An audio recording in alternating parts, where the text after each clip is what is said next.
Sənin dilin xəstəliyindən xəbər verir. Dilivi çıxart, rənginə bax, hansı xəstəlikdən əziyyət çəkirsən sənə deyim. Necə? Ekrandakı ürəyi qızart, profilin üzərindəki plus işarəsinə zəhmət olmasa toxun və mənə sona qədər qulaq as.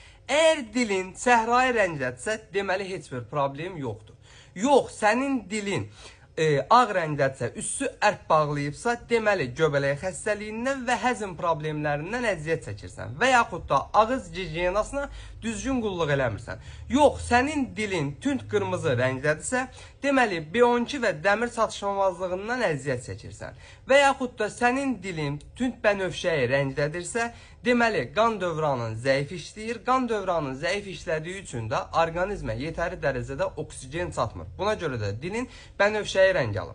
Yox, dilivin üstü sarı rəngdə ərk bağlayıbsa, deməli ödündə və yaxud da qaraciyərində problem var. Təcili sürətdə həkimə müraciət etməlisən. Əgər dilin solğun səhrayı rəngdədirsə, deməli qan azlığından əziyyət çəkirsən.